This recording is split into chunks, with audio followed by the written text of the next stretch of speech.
আজকে আমরা দুটো টপিককে পড়ার চেষ্টা করবো, ঠিক আছে? Unit 8 ICT. ওকে, আইসিটি থেকে প্রথমে যেটা আমরা ডিসকাস করবো আজকের ক্লাসে, সেটা হবে ইমেল। যাদের আইডিয়া নেই তারাও দেখে নাও, আর যারা অলরেডি পড়েছো তারাও একবার রিভিশন করে নাও। ওকে, ইমেলের অ্যাকচুয়ালি যেটা, এটা তো শর্ট ফর্ম, এর ফুল ফর্মটা হচ্ছে ইলেকট্রনিক মেল। ওকে, টমলিনসন হচ্ছেন, তিনি এটাকে ইনভেন্টেড করেন, এই প্রসেসটাকে, ইলেকট্রনিক মেলের যে প্রসেস। ওকে, আর এই সার্ভিস যারা প্রোভাইড করে তাদের মধ্যে কিছু প্রোভাইডার রয়েছে যারা ইম্পর্টেন্ট আর কি, যেগুলো এক্সামে দিয়ে থাকে আর কি। কারা প্রোভাইড করে এই এক্সাম, এই ইমেল যে সার্ভিসটা, ঠিক আছে? ইয়াহু হলো, মাইক্রোসফটের আউটলুক রয়েছে। ওকে, আর জিমেল যেটা সব থেকে পপুলার, সবাই ইউজ করে, সেটা হচ্ছে গুগল কোম্পানির। এরা হচ্ছে প্রোভাইডার, গুগল। ওকে, এটাই সবাই ম্যাক্সিমাম ইউজ করছে, দেখতে পাবে। ঠিক আছে, এরপর দেখো, দুটো ইমেল অ্যাড্রেস তোমাদের এখানে দেওয়া আছে। ওকে, দুটো ইমেল অ্যাড্রেস দেওয়া আছে। এখানে কি কি বিষয় লক্ষ্য করতে পারছো? প্রশ্ন আছে কিন্তু ইমেল রিলেটেড। জাস্ট একটা সিম্বল দেখছো, আর এই সিম্বলটা অ্যাট দ্য রেটই হয়, ঠিক আছে? এটা ফিক্স। এটা প্রশ্ন এসেছিল এরকম যে সিম্বল অনলি ওয়ান ইউজ হয় নাকি দুটো ইউজ হয় সিম্বল। তো সবসময় মনে রাখবে সিম্বল জাস্ট একটাই ইউজ ইউজ হবে। ওকে, ডট হতে পারে একের বেশি। যেমন দেখো, এখানেই দেখো দুটো, আমারই এটা ইমেল, ইনস্টিটিউশনাল ইমেল, এখানে কিন্তু দুটো রয়েছে। ওকে, আর এটা হাইপার লিঙ্কে রয়েছে, এটা ক্লিক করলে সেই ইমেলে চলে যাওয়া লিঙ্ক হিসেবে রয়েছে এখানে। বাট এখানে দেখো একটা রয়েছে, একটাও থাকতে পারে, দুটো থাকতে পারে, তিনটাও থাকতে পারে, ঠিক আছে? ডট সিম্বলের আগে যেটা থাকে, স্ট্রাকচার বলছে, ঠিক আছে, ইমেলের, এটা বলা হয় ইউজার নেম। ওকে, তিনটা পার্ট থাকে। ইউজার নেম হলো, তারপর সিম্বল, আর এটা হচ্ছে ডোমেইন, যে কারা প্রোভাইড করছে এই সার্ভিসটা। ওকে, এখানে দেখো gmail.com রয়েছে, তার মানে গুগল হচ্ছে প্রোভাইডার।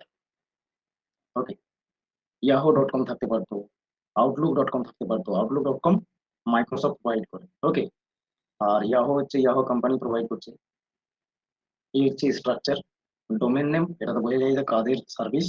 সিম্বল, তারপরে ইউজার নেম এদিকে থাকে, নাম্বার থাকতে পারে। এইভাবে যেমন নিজের মতো করে এটা তৈরি করবে, ঠিক আছে? নিজের মতো করে তৈরি করে ইউজার, ইউজারের internet connection, electronic device. Okay, support করবে ইমেলকে সেই ধরনের। প্লাস হচ্ছে এটা ক্রিয়েট করতে হয় অ্যাকাউন্ট, আর ওই অ্যাকাউন্ট হচ্ছে এটাই। ওকে, সেটা এই যে এখানে দেখছো অ্যাড্রেস, এটা ইমেল অ্যাড্রেসও বলে, আবার ইমেল অ্যাকাউন্টও বলা হয়, ঠিক আছে? ইমেল অ্যাড্রেস বা অ্যাকাউন্ট, ইমেল অ্যাকাউন্ট, ঠিক আছে?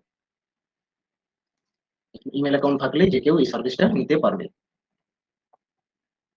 এরপরে পুরো যে আমরা ইমেলটাকে যদি দেখি, পুরো তার স্ট্রাকচারকে, কতগুলো তার মধ্যে ফিল্ড দেখতে পাবো, ঠিক আছে? কি কি ফিল্ড থাকে? ফ্রম থাকে, ঠিক আছে? তারপর হচ্ছে ডেট দেওয়ার, ডেট ডেট থাকবে, ঠিক আছে? বিশেষ করে এইগুলো দেখতে হবে তোমাকে। এগুলো নিজে কাস্টমাইজ করলে এগুলো দেখতে পাবে, আদারওয়াইজ টু থেকে দেখতে পাবে, ঠিক আছে? টু, তারপর সাবজেক্ট, সিসি, বিসিসি, এই চারটে ফিল্ড খুব ইম্পর্টেন্ট, এগুলো থেকে প্রশ্ন পরীক্ষায় আসে। দেখো, যখন ইমেল করতে যাবে এই ধরনের একটা ইন্টারফেস খুলে যায়। ওকে, দেখো টু ফিল্ড রয়েছে, সিসি আর বিসিসি, দেন সাবজেক্ট। ওকে, এটাকে পুরো বলা হয় হেডার পার্ট, এটা হচ্ছে বডি পার্ট, মানে এখানে তুমি অ্যাটাচ করো। বডি পার্টে কি করা হয়, সেটা আমাদের ইমেজ ফরম্যাট হতে পারে, ঠিক আছে, বা টেক্সট ফরম্যাট হতে পারে, যা আমরা সেন্ড করতে চাই এই বডি পার্টে অ্যাটাচ করি। আর অ্যাটাচ করি হচ্ছে এই অ্যাটাচ আইকন থেকে, ঠিক আছে? তারপর এটা হচ্ছে সেন্ড আইকন, এটাতে ক্লিক করলে চলে যাবে, সেন্ড হয়ে যাবে যে অ্যাড্রেসে তুমি দিচ্ছ।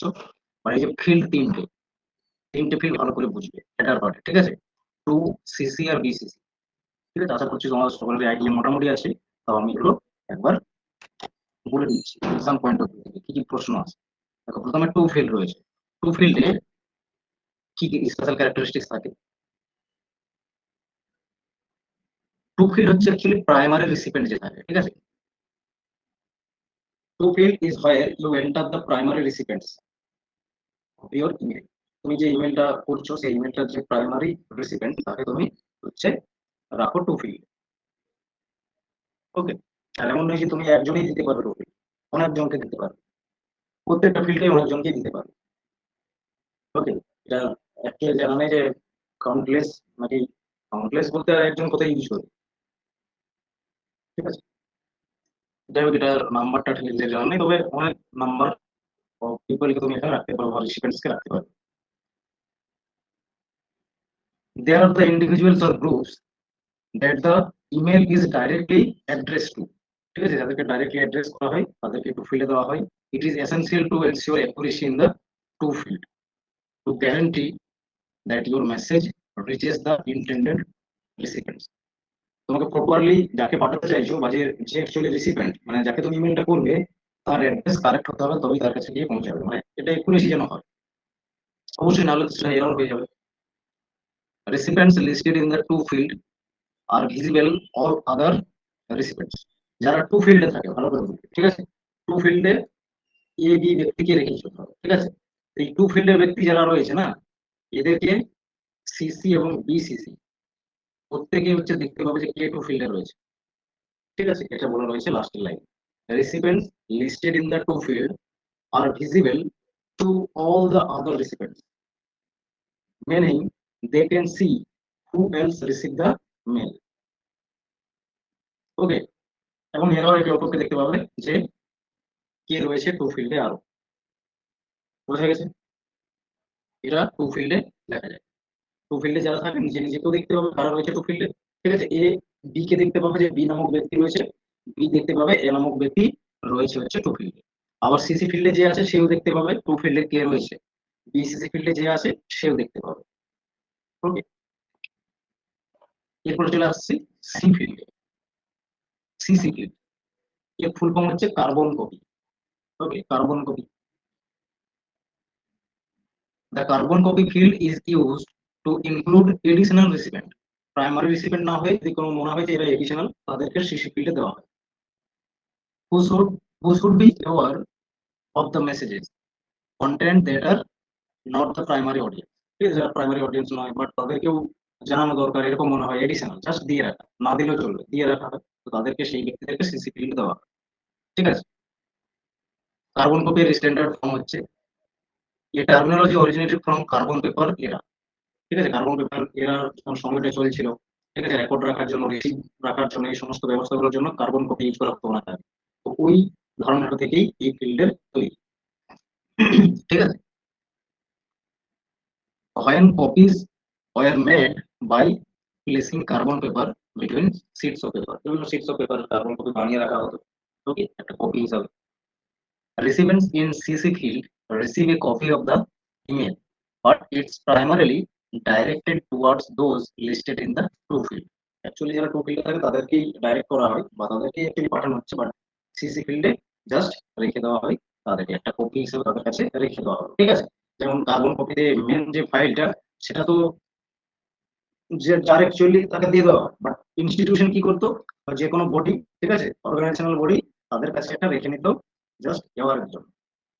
ওকে, যে এটা হ্যাঁ এই কাজটা হয়েছে, ঠিক আছে, রেকর্ড হিসাবে রেখে নেওয়া হতো, ঠিক আছে, এডিশনাল একটা কপি রেখে নেওয়া হতো, এই ধারণাটা থেকে উৎপত্তি, ঠিক আছে। Similar to to field, recipients in the CC field are visible to all other recipients. এখানেও সিসি ফিল্ডে যারা থাকে তাদেরকেও তাদেরকে হচ্ছে দেখা যায়। ওকে, বিসিসি ফিল্ডে যারা রয়েছে, সরি, তারা দেখতে পাবে সিসি ফিল্ডকে, এবং টু ফিল্ডে যারা আছে তাদেরকেও দেখতে পাবে BCC field. Okay, but C ফিল্ডে যারা রয়েছে, সিসি ফিল্ডে টু ফিল্ডের ব্যক্তিরাও দেখতে পাবে এবং ভাইস ভার্সা, ঠিক আছে। মানে to field and CC field similar একবার, ঠিক আছে, প্রত্যেকেই দেখতে পায়, এবং সি ফিল্ডে যারা রয়েছে তারাও একই রকম, কারা সিসি ফিল্ডে আরো ব্যক্তি রয়েছে তাদেরকেও দেখতে পায়। ওকে, জাস্ট নর্মাল এটা হলো। ওকে, আশা করছি বোঝা গেছে দুটো ফিল্ড। এরপরে দেখো বিসিসি ফিল্ডে কি হয়। Okay, BCC field is similar to the CC field, but with one significant difference. এরকম একটা জাস্ট কি কার্বন কপির মতো দিয়ে রাখা হয়, ব্লাইন্ড কার্বন কপির ফুল ফর্ম হচ্ছে, ঠিক আছে, কার্বন কপির মতো দিয়ে রাখা হয়, বাট এর একটা স্পেশাল ক্যারেক্টারিস্টিক্স রয়েছে। ওকে, recipients listed here are hidden from all other recipients, very important line, ঠিক আছে। আদার্স ফিল্ড যারা রয়েছে না, টু ফিল্ড, সিসি ফিল্ড, এই ফিল্ডে যে ব্যক্তিরা রয়েছে তাদের থেকে তাদের থেকে হাইড করে রাখা হয়, হাইড করে রাখা হয় কাকে, বিসিসি ফিল্ডে কি আছে এই ব্যক্তিকে হাইড করে রাখা হয়, বাট এবারের জন্য তারপর দিয়ে রাখা হয়েছে যে না এই কাজটি হয়েছে, ঠিক আছে। এবারের জন্য দিয়ে রাখা হয়েছে similar to CC field, CC ফিল্ডে যেমন এডিশনালি দেওয়া হলো, এখানেও এডিশনালি দেওয়া হয়, বাট এখানে যে একবারে টপ অর্গানাইজেশনের ব্যক্তি থাকে, ঠিক আছে, ধরো এক্সিকিউটিভ অফিসার যে কোনো একটা অর্গানাইজেশন, তাকে জাস্ট একটা কপি পাঠিয়ে রাখা হলো, বাট এই ব্যক্তিকে কি করা হয়, কনসিল করে রাখা হয় বা হাইড করে রাখা হয় আদার ফিল্ডের ব্যক্তিদের কাছ থেকে, যেমন টু বা সিসি ফিল্ডের ব্যক্তিদেরকে হাইড করা হয়, মানে তারা দেখতে পাবে না কে রয়েছে সি ফিল্ডে, ঠিক আছে, সি ফিল্ডে কে রয়েছে তাদের কাছ থেকে হাইড করে রাখা হয়। To field and CC field থেকে to field and CC field থেকে হাইড করে রাখা হয় যে বিসিসি ফিল্ডে কে আছে, মানে তারা দেখতে পাবে না, but CC field, sorry, BCC ফিল্ডে যারা রয়েছে তারা কিন্তু সবাইকে দেখতে পাবে, ঠিক আছে, সবাইকে হচ্ছে দেখতে পাবে, বুঝা গেছে। এবং ইন্টারেস্টিং হচ্ছে বিসিসি ফিল্ডে মনে করো এক্স এন্ড ওয়াই নামক দুজন ব্যক্তি আছে, এক্স এন্ড ওয়াই তারাও একে অপরকে দেখতে পাবে না যে বিসিসি ফিল্ডে কে কে রয়েছে, অনলি সে নিজেকে বুঝতে পারবে যে আমি রয়েছি এখানে, ঠিক আছে। এক্স ওয়াই কে দেখতে পাবে না, ওয়াই এক্স কে দেখতে পাবে না, but X and Y both, ঠিক আছে, এক্স এন্ড ওয়াই বোথ কি করবে, to field and CC field সবাইকে দেখতে পাবে, বোঝা গেছে। এক্স এন্ড ওয়াই নিজেদেরও কেউ দেখতে পাবে না, তারা একে অপরকেও দেখতে পাচ্ছে না, ঠিক আছে, বিসিসি ফিল্ডে থাকলে, বাট তারা দুজনেই আদার্স ফিল্ডে যারা আছে means to and CC field তাদেরকে কিন্তু দেখতে পাবে। আশা করছি এরপর বুঝতে পেরেছি।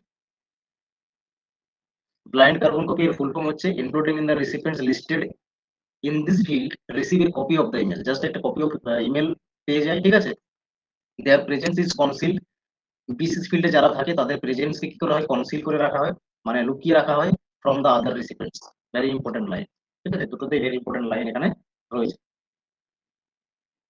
This field is useful when you want to send a message to multiple recipients without revealing each recipient's identity to the others, তুমি যদি চাও যে আইডেন্টিটি হাইড করে রাখবে, আইডেন্টিটি আর কি অপরকে জানতে দেবে না, বা আদার্স যারা আছে তাদেরকে পাঠানো হচ্ছে এই পার্টিকুলার একটা ইমেল, ঠিক আছে, তো সেই ক্ষেত্রে বিসিসি ফিল্ডকে ইউজ করা, কারণ যাকে দেবে তাকে কেউ দেখতে পাবে না, ইভেন অন্য কোনো ব্যক্তি যদি বিসিসি ফিল্ডে থাকে সেও দেখতে পাবে না যে কে কে রয়েছে।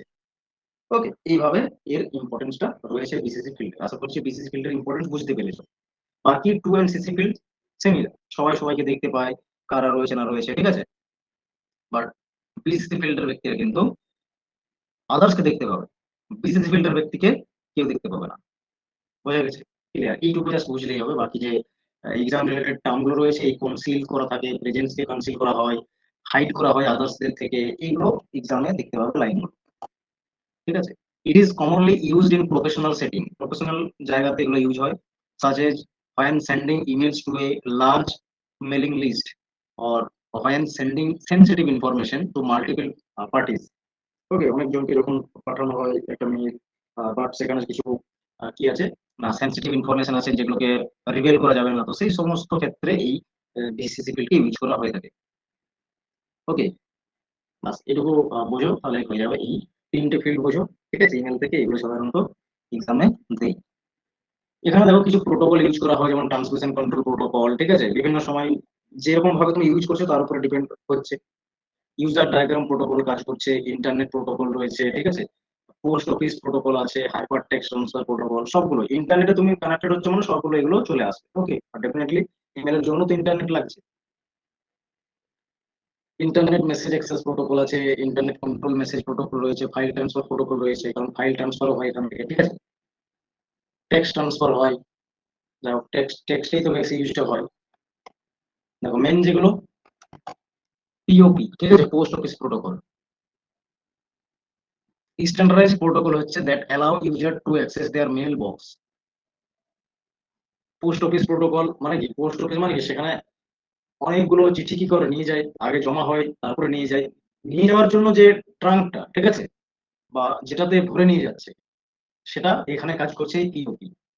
ঠিক আছে, পিওপি নামক যে সফটওয়্যার, ওকে, বা এই যে প্রোটোকল, এটা কাজ করছে ক্লিক করার জন্য। ওকে, এরপর হচ্ছে ইন্টারনেট মেসেজ প্রোটোকল। এটা মেল ট্রান্সফার করে দেয়, ঠিক আছে, বা ইউজার যে মেলটা করছে সেটাকে ট্রান্সফার করে দিতে হেল্প করে। আর এসএমটিপি ফুল ফর্ম গুলো দেখবে, সিম্পল মেল ট্রান্সফার প্রোটোকল। এটা হচ্ছে টেক্সট বেসড প্রোটোকল, পুরো টেক্সট যা করবে সেই টেক্সটে ট্রান্সফার করছে এই প্রোটোকল। ওকে, তিনটে তিন রকমের কাজ রয়েছে, বাকিগুলো এইচটিটিপি, ঠিক আছে, ট্রান্সমিশন কন্ট্রোল প্রোটোকল, এটা ওভার দ্য ইন্টারনেট পুরো যে লেয়ার গুলো রয়েছে সেগুলোকে কন্ট্রোল করছে, টিসিপি মডেল, ঠিক আছে, কাজ করছে এখানে। ইন্টারনেট আইপি তো থাকবে, এটা ঠিক আছে, যে কোনো ইন্টারনেটে কানেকশন যখন হবে আইপি থাকবে ডিভাইসকে আইডেন্টিফাই করার জন্য। বা এখানে দেখো এই আইপি অ্যাড্রেস এ নিয়ে প্রশ্ন আছে কিন্তু। ওকে, ইন্টারনেটে কানেক্ট হতে গেলে ইন্টারনেট প্রোটোকল এটা ফলো তো হবে। এখানে 255 এর কম্বিনেশনে চারটে ডটেড লাইন থাকবে, ঠিক আছে। ধরো 10 হলো, 254 হতে পারে, ঠিক আছে, 110 হতে পারে। ওকে, এরকম হতে পারে। এখানে প্রত্যেকটা নাম্বার তোমাকে দেখতে হবে যে 5 অবধি রয়েছে কিনা, ঠিক আছে, 256ও হওয়া যাবে না। এটা হচ্ছে কম্বিনেশন, ঠিক আছে, আইপি অ্যাড্রেস, এটা মনে রাখবে। জিরো থেকে, আচ্ছা জিরো হবে না, ঠিক আছে, জিরো হবে 1 থেকে 255, এই কম্বিনেশনটা সবসময় থাকবে। ওকে, 12 হতে পারে। ওকে, এরকম আর কি নাম্বার গুলো হয়, এইভাবে থাকতে পারে। 204 হতে পারে, ওকে, 7 হতে পারে, এইভাবে থাকে। 1 থেকে 255 এর কম্বিনেশন দেখতে পাবে আইপি অ্যাড্রেস, তখন চিনতে পারবে যে এটা আইপি অ্যাড্রেস। ওকে, তার মানে 257 যদি কোথাও থাকে মনে করো, আর এরকম ডট সেপারেটেড, চারটে ডট সেপারেটেড নাম্বার হবে। ওকে, 255 এর মধ্যে 1 থেকে 255 আইপি অ্যাড্রেস এইভাবে চেনা যায়, ঠিক আছে। কোথাও দেখবে অনলি জিরো থাকলো, তার মানে সেটাও হবে না। কোথাও দেখবে এইভাবে থেকে যাচ্ছে চারটে নাম্বার, তার মানে সেটাও হবে না। ওকে, এইভাবে আইডেন্টিফাই করবে এগুলো আইপি অ্যাড্রেস। ওকে, এই জাস্ট কয়েকটা পয়েন্ট ছিল ইমেল থেকে, এগুলো খেয়াল রাখবে ইমেল থেকে, তাহলেই কোয়েশ্চেন্স পারবে। আজকে কোয়েশ্চেন্স রাখেনি, ঠিক আছে, কারণ তাড়াতাড়ি টপিক আমরা চলে আসবো। ইমেলটা যা যা ইম্পর্টেন্ট সেগুলো বললাম আমরা, এরপর চলে আসছি digital initiatives in higher education.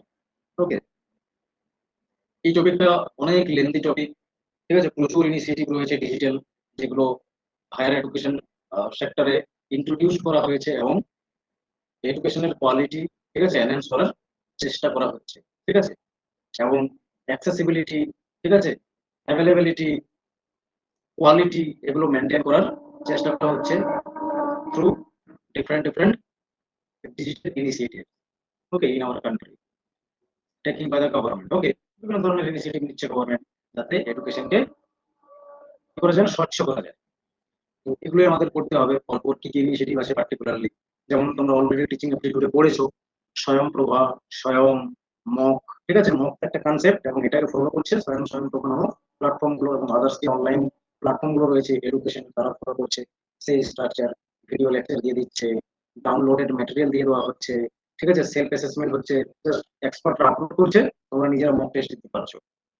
Self self কি হচ্ছে, সেলফ অ্যাসেসমেন্ট হয়ে যাচ্ছে, এবং তারপরে যদি ডাউট থেকে যায় তখন অনলাইন ডাউট ক্লিয়ারিং সেশন থাকছে, বা ডাউট সেশন থাকছে, ঠিক আছে। এইভাবে চারটে কোয়াড্রেন্ট রয়েছে মকে, এবং এগুলোকে ফলো করছে প্রত্যেকটা কি এই মক কোর্সেস গুলো বা মক প্ল্যাটফর্ম গুলো, স্বয়ংপ্রভার মতো মক প্ল্যাটফর্ম গুলো। গভর্নমেন্টাল প্ল্যাটফর্ম হচ্ছে এগুলো, খান একাডেমি হলো, ঠিক আছে, আন একাডেমি হচ্ছে, তারপর অনেক কিছু এরকম রয়েছে আর কি প্ল্যাটফর্ম, যেগুলো দেখতে পাবো, ঠিক আছে, এডুকেশন সেক্টরে কাজ করছে প্রাইভেট কোম্পানি, অনেক কিছু রয়েছে।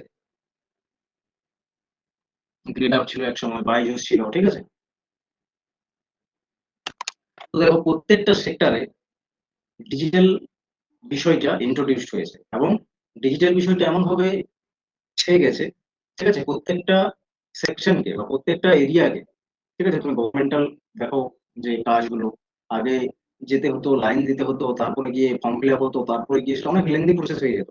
এখন তুমি ঘরে বসে ওয়ান ফিঙ্গার ট্রিপে মোবাইল বের করে 1 মিনিটের মধ্যে কিছু একটা অ্যাপ্লাই করে দিতে পারছো এবং তোমার মোবাইলেতেই সেই সার্টিফিকেট চলে আসছে।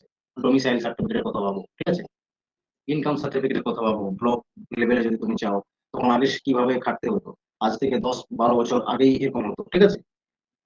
আমরাও সেটা ফেস করেছি অনলাইন বিষয়টাকে। কলেজে যেতে গেলে ভর্তি হতে হলে আমাদের সময় অফলাইনে গিয়ে গিয়ে কলেজে ফিল আপ করে আসতে হয়েছিল, ঠিক আছে।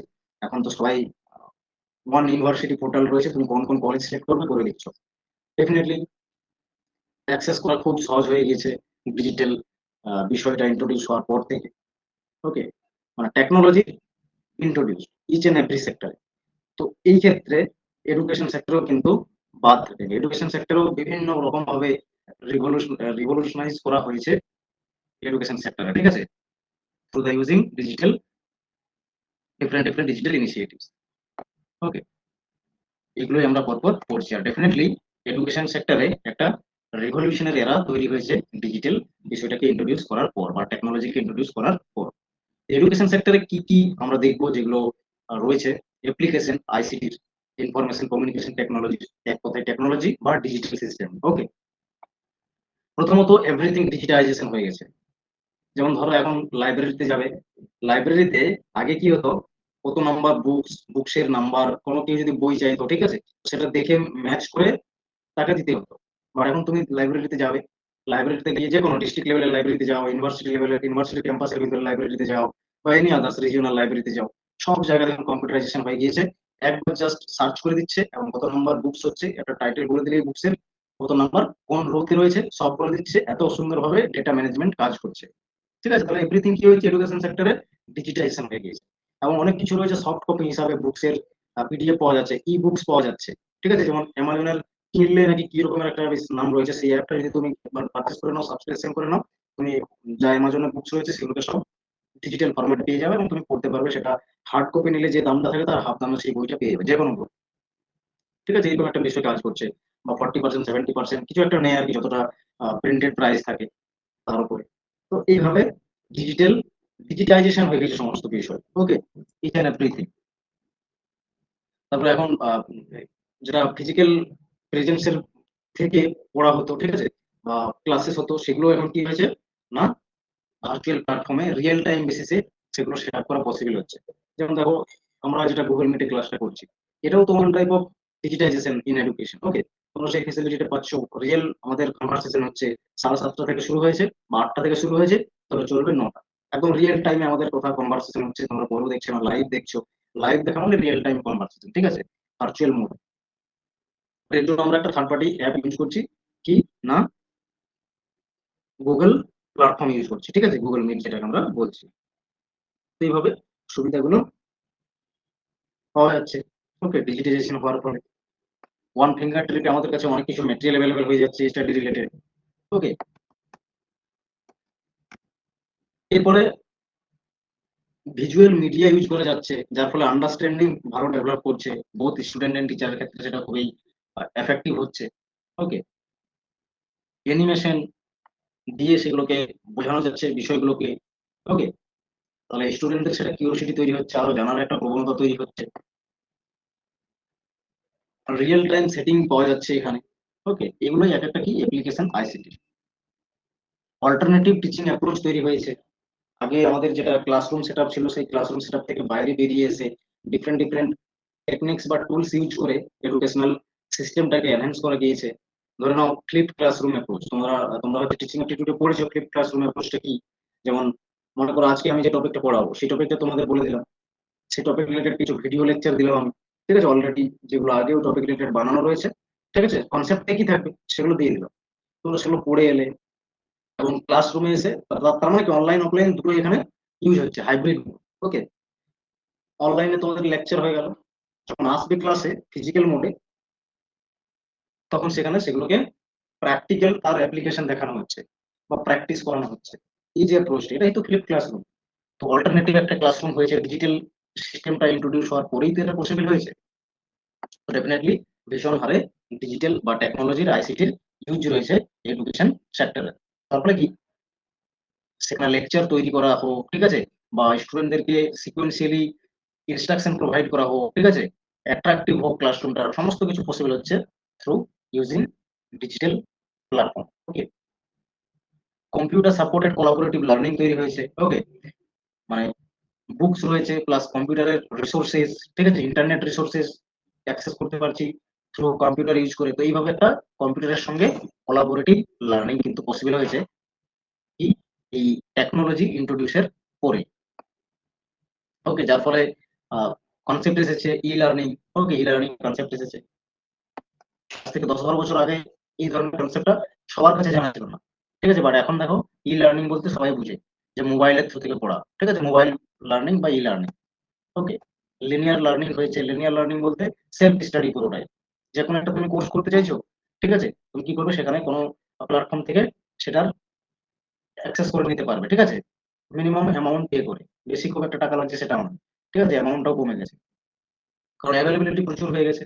স্মার্টফোন তোমার থাকলেই হলো, ঠিক আছে। লিনিয়ার লার্নিং হচ্ছে নিজেই তুমি সমস্ত কিছু হ্যান্ডেল করতে পারবে, কখন লেকচার দেখবে, কি করবে, সেটা পুরো তোমার ফ্লেক্সিবিলিটি রয়েছে তোমার কাছে। ওকে, এইভাবে কম্পিউটার বা টেকনোলজি ইন্ট্রোডিউস হওয়ার পরে নলেজে রিভলিউশন চলে আসে, ঠিক আছে। এতক্ষণ ধরে আমরা সেটাই বলছিলাম।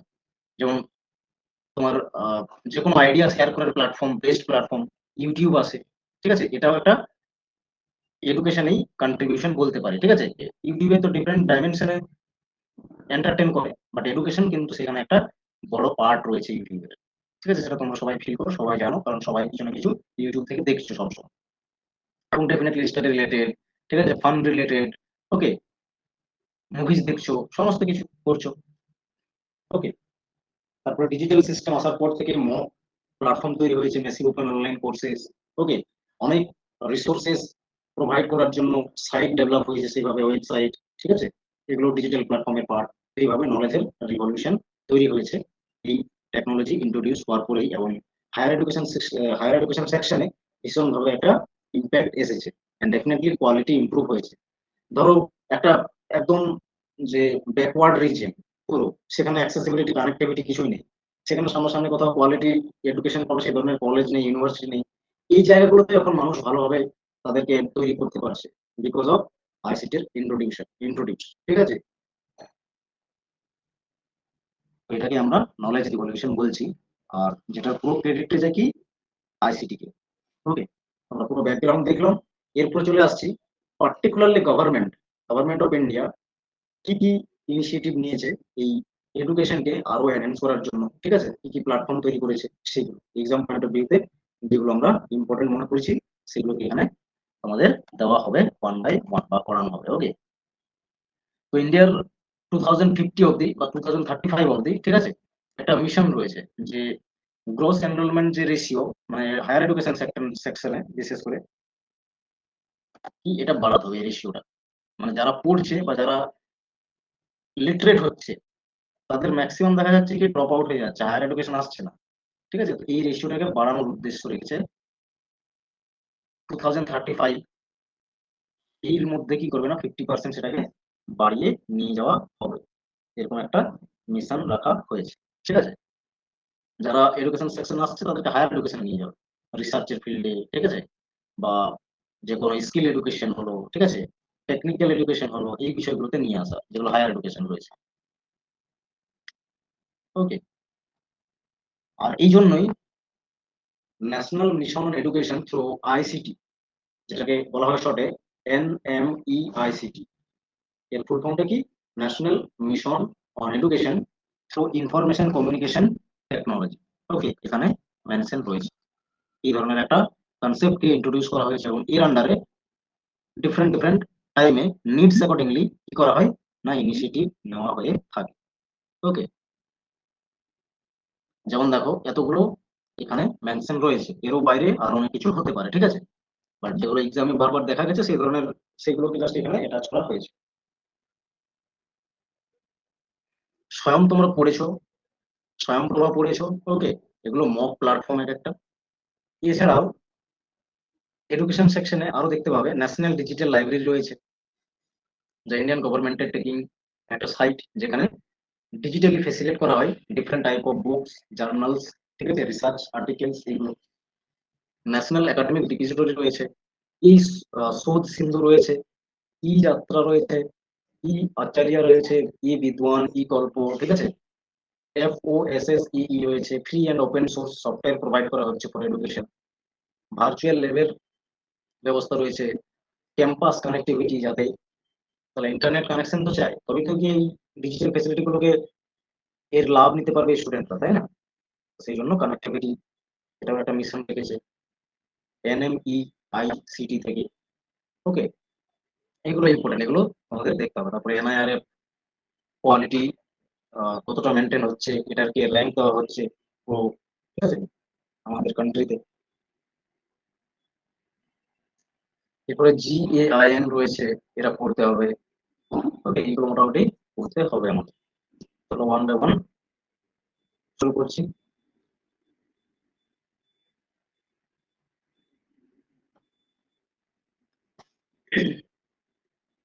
বলো এই অব্দি কোনো প্রশ্ন যদি থাকে।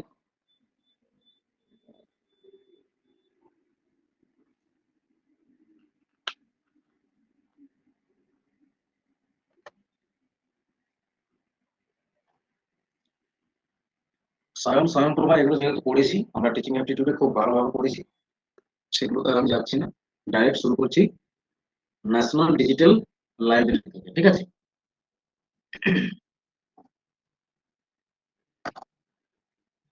কি কি পয়েন্ট রয়েছে, ওকে দেখো। National digital library is a project যার নাম হচ্ছে কি development of national digital library of India towards building a national asset has been sanction to IIT Kharagpur. এটা মনে রাখবে, under NMEICT by MHRD। Actually এই ইনিশিয়েটিভ গুলো যখন নেওয়া হয়েছে তখন মিনিস্ট্রি অফ এডুকেশন নামটা ছিল না, কি ছিল, ministry of human resource development. তো এই জন্য এটা থেকেছে এখন। ওকে, তো অ্যাকচুয়ালি এটা তো এডুকেশনের রিলেটেড যে অ্যাক্টিভিটি, ঠিক আছে, কোয়ালিটি মেনটেন বা ফুললি এডুকেশনাল রেসপন্সিবিলিটি রয়েছে over the country, all over the country. Okay, এই ন্যাশনাল কি এই মিনিস্ট্রি অফ এডুকেশনের বা যার পূর্ববর্তী কি নাম ছিল, ministry of human resource development. Okay, তো তার জন্য বিভিন্ন সময় বিভিন্ন ইনিশিয়েটিভ নিয়েছে এবং একটি নতুন মিশন থেকে, national mission on education through ICT। ওকে, তো এটা একটা প্রজেক্টের নাম যার আন্ডারে কাজ ছিল কি, IIT খড়গপুর যেটা দেওয়া হয়েছিল, একটা অল ওভার দ্য কান্ট্রিতে সবাই অ্যাক্সেস করতে পারবে সে ধরনের একটা সাইট তৈরি করা, যার নাম দেওয়া হয়েছে কি national digital library. Digitally national wide একটা অ্যাসেট তৈরি করা, ঠিক আছে, যেখানে কালেকশন থাকবে ই বুকসের বা জার্নালসের। ওকে, 72 লাখ ডিজিটাল বুক যেখানে অ্যাভেলেবেল রয়েছে, এটা আরো সংখ্যায় বাড়তে পারে। ওকে, আর এর অ্যাক্সেস কি হবে, ফ্রি অফ কস্ট, যারা স্টুডেন্টস রয়েছে তারা অ্যাক্সেস করতে পারবে। ওকে, সিঙ্গেল উইন্ডো তৈরি, সিঙ্গেল উইন্ডো প্ল্যাটফর্ম তৈরি করা মিশন ছিল এই ন্যাশনাল ডিজিটাল লাইব্রেরি। এই হচ্ছে সাইট ন্যাশনাল ডিজিটাল লাইব্রেরি। দেখো এখানে ইঞ্জিনিয়ারিং, সায়েন্স, ঠিক আছে, humanities, literature, law, management, okay, career development and রিক্রুটমেন্টের পাওয়া যাচ্ছে, জিসির জন্য পাওয়া যাচ্ছে sources, resources. Okay, NEET, JEE, ঠিক আছে,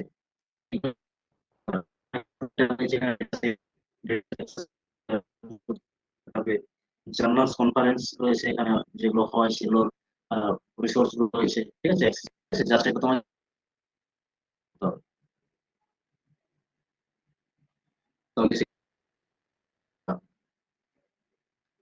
একই রকম নেক্সট আবার একটি হচ্ছে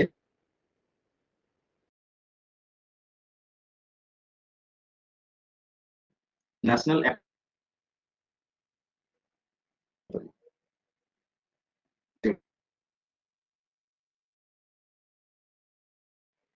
যে একাডেমিক কেরিয়ারে যা একাডেমিক পেয়েছো, মাধ্যমিক দিয়েছো, মাধ্যমিকের মার্কশিট, সার্টিফিকেট, ঠিক আছে, বা তোমার কাস্ট সার্টিফিকেট রয়েছে, HS, গ্রাজুয়েশন, পোস্ট গ্রাজুয়েশন, ঠিক আছে, পিএইচডি, এর যে ওয়ার্ডগুলো পাবে একাডেমিক ওয়ার্ডগুলো, সেগুলো ন্যাশনাল ওয়াইড এক জায়গায় প্রত্যেকের জমা থাকবে, এবং তুমি যখন চাইবে তখন সেটা অ্যাক্সেস করতে পারবে।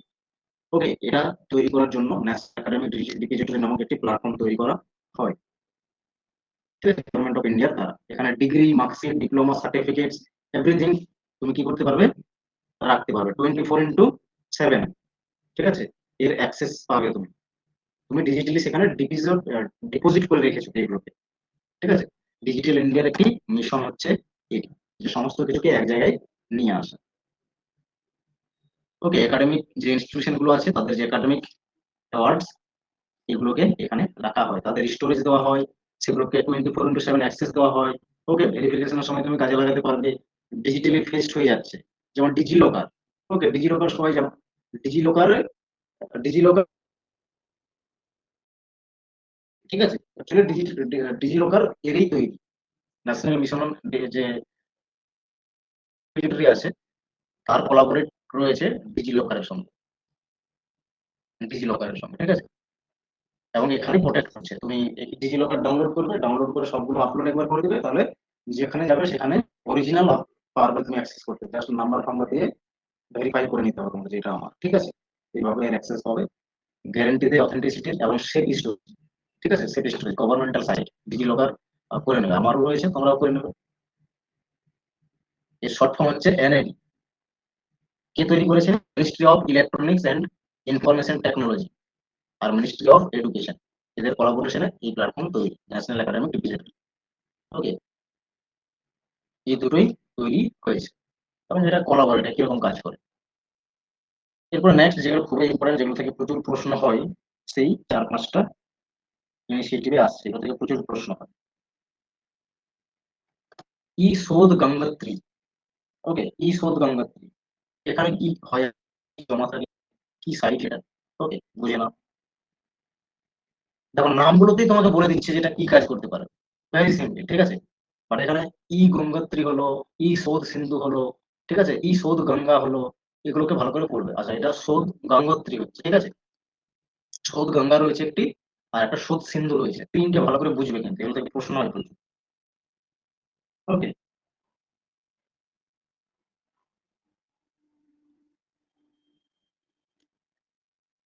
Under the initiative called Shodh Gangotri, okay, মানে এই যে ইনিশিয়েটিভটি, national mission on education, ICT, এই মিশনের আন্ডারেই তৈরি এই প্ল্যাটফর্ম, যা রিসার্চ স্কলার বা research supervisor in universities are requested to deposit, ঠিক আছে, deposit an electronic version of the approved synopsis submitted by research scholar university for registering themselves for PhD program। দেখো পিএইচডি প্রোগ্রামে admission হতে হলে তোমাকে একটা synopsis দেখাতে হয়, সিনপসিস, ঠিক আছে। সিনপসিসে কি থাকে, তুমি কি করে কাজটা এক্সিকিউট করবে, রিসার্চ, ঠিক আছে, তোমার রিসার্চ কিভাবে তুমি execute করবে, তার জন্য একটা তোমাকে কি করতে হবে না, পুরো একটা আউটলেট দিতে হবে।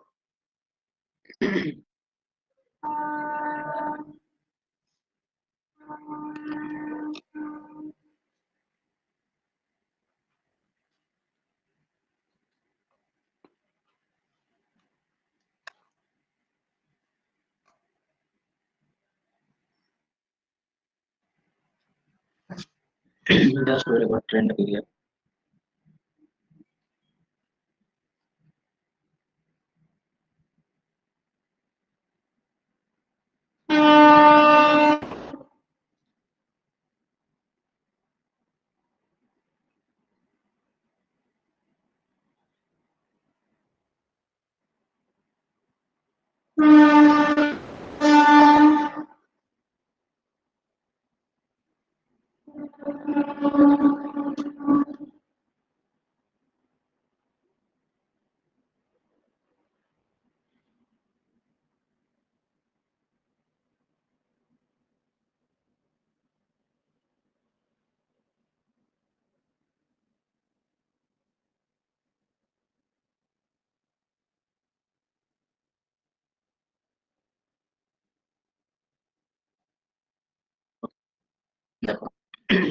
কি বলছি, পিএইচডি তে এডমিশন হতে হলে আমাদের লাগে হচ্ছে সিনopসিস। সিনopসিসে পুরো আউটলাইন থাকে যে তুমি কিভাবে রিসার্চ এক্সিকিউট করবে। ওকে, কয়েকটা বেশ পাতার হয়। তুমি এক্সপ্লেন করছো যে তুমি কিভাবে কাজ করবে, কি মেথোডোলজি ইউজ করবে, কি ধরনের ডেটা তুমি কালেক্ট করবে এবং সেগুলোকে ইউজ করবে। ঠিক আছে, এই পুরো ডিটেলসটা, প্রবাবল রেজাল্ট কি হতে পারে তার থ্রু থেকে কি ভেবেছো তুমি। ঠিক আছে, তো এই রিলেটেড যে সিনopসিস, সেগুলোকে আপলোড করা হয় শোধ গঙ্গোত্রীতে। জাস্ট এটা বুঝো তাহলেই হবে। ক্লিয়ার? বুঝতে পেরেছো? সিনopসিস আপলোড থাকে, ব্যাস এইটুকু বুঝলেই হবে শোধ গঙ্গোত্রীতে কি হয়। এরপর আসছি সরি, ওটা কি ছিল, গঙ্গোত্রী রয়েছে পরপর, এগুলো পড়বে, জাস্ট মেইন পয়েন্ট আমি বলে দিলাম। এরপর দেখো শোধ সিন্ধু।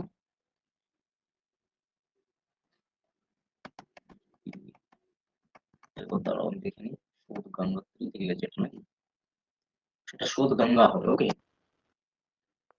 সেটা তো আপলোড করা হবে, জাস্ট এটা চেঞ্জ।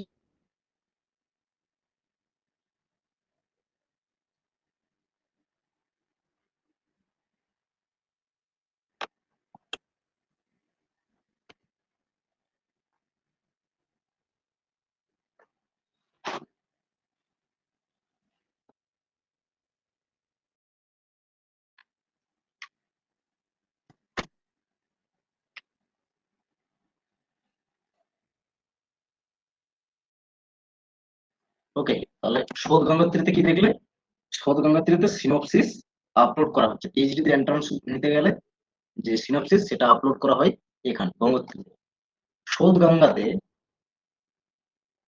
পিএইচডি, এমফিল, ঠিক আছে, এই যে ডিগ্রি, তার যে পুরো থিসিসটা, ঠিক আছে, থিসিস বা ডিসার্টেশন যেটাকে বলা হয়, বিভিন্ন জায়গায় বিভিন্ন রকম ভাবে এটাকে বলে। তো সেই থিসিস বা ডিসার্টেশন, ওকে, এখানে জমা হয়ে থাকে। ঠিক আছে, মানে ইলেকট্রনিক বা ডিজিটাল যে ফরম্যাট, মানে পিডিএফ করে এখানে আপলোড করা থাকে। প্রত্যেকটা ইউনিভার্সিটি যা যা ডিগ্রি, যা যা থিসিস বের হচ্ছে বা পাবলিশ হচ্ছে, সেগুলো সব কি করতে হবে, প্রত্যেকটা ইউনিভার্সিটিকে তাদের অ্যাক্সেস দেওয়া আছে, তারা এখানে আপলোড করে দেয়। তার ফলে কি হয়, গোটা ওয়ার্ল্ড বেসিসে অ্যাক্সেস করতে পারবে কেউ সেই রিলেটেড কাজ করে। তাহলে এই ধরনের যাতে গ্যাপটা পায়, তাতে কোনো লাভ নেই। ঠিক আছে, এক্সট্রা রিসার্চ হতে হবে পার্টিকুলার একটা টপিক। তো তার জন্য এই ধরনের ইনিশিয়েটিভ নেওয়া। ক্লিয়ার? জাস্ট এটাতে কি করা হয়, থিসিস বা ডিসার্টেশন আপলোড করা হয় পিএইচডি, এমফিল এর। ক্লিয়ার? একাডেমিক লেভেলের যে রিসার্চ, এমফিল, পিএইচডি, তার যে ডিসার্টেশন বা থিসিস, এটা এখানে আপলোড থাকে ইলেকট্রনিক্যালি। ওকে, ডিজিটাল বা সফট কপি। এরপর আসছি শোধ সিন্ধু। ওকে, based on the recommended expert committee, MHRD has formed e-শোধ Sindhu, merging three consortia। তিনটে প্ল্যাটফর্মকে মার্জ করে শোধ সিন্ধু তৈরি করা হয়। কি কি তিনটে প্ল্যাটফর্ম মনে রাখবে? UGC Infonet digital library consortium, NLIST, INDEST, ICTE consortium. এই তিনটেকে মার্জ করে ই শোধ সিন্ধু তৈরি করা হয় এবং ই শোধ সিন্ধুতে রিসোর্স অ্যাভেলেবিলিটি দেওয়া হয় রিসার্চের জন্য। ঠিক আছে, তাহলে একটা সিনোপসিস আপলোড হচ্ছে গঙ্গোত্রীতে, শোধ গঙ্গাতে থিসিস, আর শোধ সিন্ধু হচ্ছে এজ এ রিসোর্স অ্যাক্সেস করার প্ল্যাটফর্ম। ওকে, তিনটে প্ল্যাটফর্মকে মাপে এবং এখানে যা পাবলিশড হচ্ছে পেপার, সেগুলো কালেক্ট করে রাখা হচ্ছে যাতে রিসার্চাররা ইজিলি অ্যাক্সেস করতে পারে।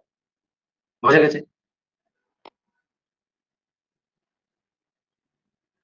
দেখো, যেগুলো মার্জ হয়েছে, এনলিস্ট এর ফুল ফর্ম কি রয়েছে, national library information and information services scholarly content. Scholarly content মানে যারা রিসার্চ করছে তাদেরকে ফ্যাসিলিটেট করার জন্য। ওকে, এটা একটা প্ল্যাটফর্ম গেল। তারপর রয়েছে শোধ সিন্ধু, তো বানানো হলো।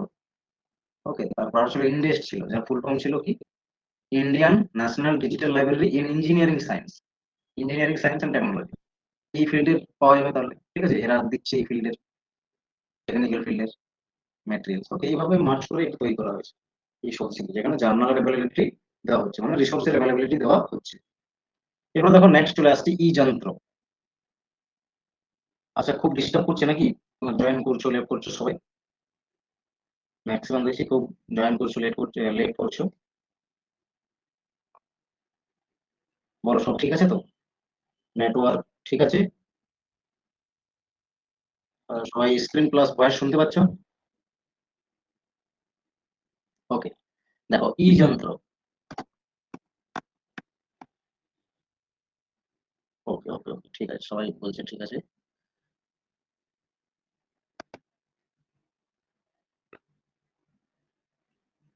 ই যন্ত্র হচ্ছে আউটরিচ একটা প্রোগ্রাম বা প্রজেক্ট, ঠিক আছে, যেটা initiative computer science and engineering department, ঠিক আছে, Indian Institute of technology, Mumbai, ঠিক আছে। এই computer science and technology department এটা ইনিশিয়েটিভ নিয়ে, বা তাদেরকে ইনিশিয়েটিভ দেওয়া হয়েছিল national mission education through ICT, এই মিশনের দ্বারা, ঠিক আছে। আর ই যন্ত্র নামক প্ল্যাটফর্ম তৈরি করার কথা বলে, এটা একটা রোবোটিক আউটরিচ প্রোগ্রাম। ওকে, এটা ফান্ড করেছিল ডেফিনেটলি মিনিস্ট্রি অফ এডুকেশন, কারণ মিনিস্ট্রি অফ এডুকেশনেরই তো রেসপন্সিবিলিটি রয়েছে ওভারঅল ডেভেলপমেন্ট করা এডুকেশনকে ওভার দ্য কান্ট্রি। ওকে,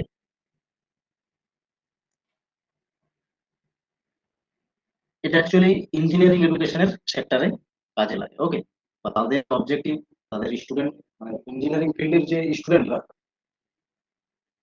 তাদের হ্যান্ডস অন অ্যাপ্লিকেশন, ঠিক আছে, maths, computer science, engineering principles, এগুলোর একটা হ্যান্ডস অন অ্যাপ্লিকেশনের বিষয়টাকে লক্ষ্য করে বা এই অবজেক্টিভটাকে রেখে এই যন্ত্র তৈরি করা হয়। যে কি করছে, ধরো সায়েন্সের ব্যাকগ্রাউন্ডে, ঠিক আছে, বা ম্যাথসের ব্যাকগ্রাউন্ডে বা ইঞ্জিনিয়ারিং ব্যাকগ্রাউন্ডে পার্টিকুলার একটা বিষয় কিভাবে এক্সিকিউট হচ্ছে, সেটাকে এই যন্ত্র এমন একটা প্ল্যাটফর্ম, সেখানে স্টেপ বাই স্টেপ সেগুলো পাওয়া যেত, ঠিক আছে, এই প্ল্যাটফর্ম থেকে অ্যাক্সেস করতে পারবে proceeding.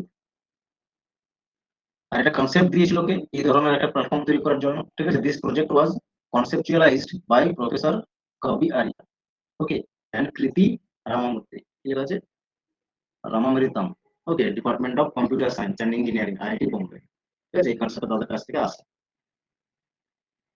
The mission of this project is to create the next generation engineers with a practical outlook to help in providing pragmatic solution, মানে সলিউশন কোন একটা পার্টিকুলার প্রবলেম, ছোট ছোট করে প্রত্যেকটা বিষয়কে, ঠিক আছে, ইন্টারাক্টিভ ভাবে থ্রু অ্যানিমেশন, ওকে, এইভাবে ভার্চুয়ালি রেখে দেওয়া, যাতে প্রত্যেকে অ্যাক্সেস পায়, যারা এই আইআইটি বোম্বেতে পড়তে পারছে না, ঠিক আছে, বা আদার্স যে টপ লেভেল ইনস্টিটিউশন রয়েছে, সেখানে কি ধরনের রয়েছে বা কি ভাবে এক্সিকিউট হচ্ছে প্রত্যেকটা ডিপার্টমেন্ট এই ফিল্ডের, actually maths, computer science, engineer, access দেওয়া হচ্ছে আর, ঠিক আছে, এই প্ল্যাটফর্মের থ্রুতে। এবং বাকি আদার্স স্টুডেন্টরাও যাতে অ্যাক্সেসিবিলিটি পায় এবং ল্যাব বা মেন্টাল ফেসিলিটিটা পেয়ে যায়, ঠিক আছে, সেই জন্য এই যন্ত্র তৈরি করা। কোন কোন ফিল্ডে, তাহলে ম্যাথস, কম্পিউটার সায়েন্স আর ইঞ্জিনিয়ারিং। আশা করছি বুঝতে পেরেছি এই যন্ত্র প্ল্যাটফর্মের কাজ। এই যন্ত্র বলে দিয়েছে, তাহলে যন্ত্র মানে কি, ইঞ্জিনিয়ারিং বিষয়টা থাকবে, কম্পিউটার সায়েন্স, ঠিক আছে, এগুলো হার্ড কোর একবারে প্র্যাকটিক্যাল বিষয়, ম্যাথস হলো। ওকে, এখানে পুরো ওয়েবসাইটটা দেওয়া রয়েছে এই যন্ত্রের। আর যে লেখাগুলো ওই এখান থেকে নেওয়া হয়েছে, অ্যাবাউটে যাবে, যে কোনো ওয়েবসাইটের অ্যাবাউটে গিয়ে বুঝতে পারবে যে এই ওয়েবসাইটটা কি ওয়েবসাইট, ঠিক আছে। দেখো অ্যাবাউট আস লেখা রয়েছে, এখানে যাবে। ই আচারিয়া রয়েছে, ঠিক আছে, ই আচারিয়া দেখো এই ধরনের ওয়েবসাইট। এখানে কি হয়, ই কন্টেন্ট পাওয়া যায়, ই কন্টেন্ট এখানেও পাওয়া যায়, ঠিক আছে। ই কন্টেন্টের অনেক রয়েছে সাইট, যেমন শোধ সিন্ধু দেখলাম আমরা। ওকে, ই আচারিয়াও হচ্ছে এক ধরনের ই কন্টেন্ট অ্যাক্সেস করা যায় সেই ধরনের প্ল্যাটফর্ম, যে অডিও ফাইল পাবে তুমি, ভিডিও ফাইল পাবে, টেক্সচুয়াল ম্যাটেরিয়াল পাবে, ওকে, এই ধরনের ম্যাটেরিয়াল পাবে। ওকে, ই কন্টেন্ট প্রোভাইড করার একটা প্ল্যাটফর্ম, এটা লার্নারদের ফেসিলিটেট করা হচ্ছে material over the internet. Next হচ্ছে খুবই ইম্পর্টেন্ট, ই বিদ্বান, ওকে, বা ই বিদ্যান ওয়েবসাইট বা প্ল্যাটফর্ম। ওকে, ই বিদ্যান অ্যাকচুয়ালি যারা পেলে বা রিসার্চের কাজের সঙ্গে যুক্ত, সেই রিসার্চের ফিল্ডে এক্সপার্ট, ওকে, বা একাডেমিক এক্সপার্ট, তাদের data হয় ই বিজ্ঞান। এখন নামটাই তো বুঝতে পারছো, বিজ্ঞান, ওকে, তাদের ডেটাবেস এখানে রাখা হয়। ওকে, বিশেষ করে যারা রিসার্চার, একাডেমিক রিসার্চার, ওকে, তো কেন রাখা হয়, ঠিক আছে, এর টেক লাইনে আছে expert database and national researcher network. Okay, expert database and national researcher network. ওকে, এর ট্যাগলাইনই হচ্ছে ই বিজ্ঞান। ওকে, আমারও এখানে অ্যাকাউন্ট রয়েছে, যারা অ্যাকচুয়ালি রিসার্চের কাজের সঙ্গে যুক্ত, প্রত্যেকের প্রত্যেকের, ঠিক আছে, আমরা সিধু কানুতে মানে প্রত্যেক ইউনিভার্সিটিতেই বলা আছে যারা স্কলার রয়েছে বা যারা সুপারভাইজার রয়েছে তাদেরকে কি না এই সাইটে তাদের প্রোফাইল ক্রিয়েট করতে হবে এবং যত রিসার্চ রয়েছে সেগুলো আপলোড করে দিতে হবে। তাহলে এর ফেসিলিটি হবে যারা মনে করো সেম ফিল্ডে রিসার্চ করছে তারা কি করতে পারবে, কনসাল্ট করতে পারবে যারা অলরেডি ওই ফিল্ডে কাজ করেছে। ওকে, তাহলে যেটা কাজ হয়েছে সেটাকে আর তো করে লাভ নেই, নিউ করতে কিভাবে করেছে কি বিষয়টা বোঝার জন্য, কোনো জায়গায় যদি কিছু ডাউট থাকে সেটা ক্লিয়ার করার জন্য বা অ্যাসিস্ট নেওয়ার জন্য এই সাইটে কন্ট্যাক্ট করতে পারবে, কারণ এখানে ডেটাবেস রয়েছে, নেটওয়ার্ক বলে দিয়েছে রিসার্চার নেটওয়ার্ক। ওকে, ন্যাশনাল রিসার্চার নেটওয়ার্ক, তাদের ডেটাবেস রয়েছে, এই ডেটাবেস ইউজ করতে পারবে কন্ট্যাক্ট করার জন্য, যেমন ইমেল, কন্ট্যাক্ট নাম্বার হলো, অ্যাড্রেস হতে পারে, ঠিক আছে, যে যেটা প্রোভাইড করবে সেগুলো দেখতে পাবে। এটা যারা রিসার্চার তাদের উপরে ডিপেন্ড করবে, ডেফিনেটলি সবাই ইমেলই দিবে, ফোন নাম্বার কেউ দেবে না, ঠিক আছে।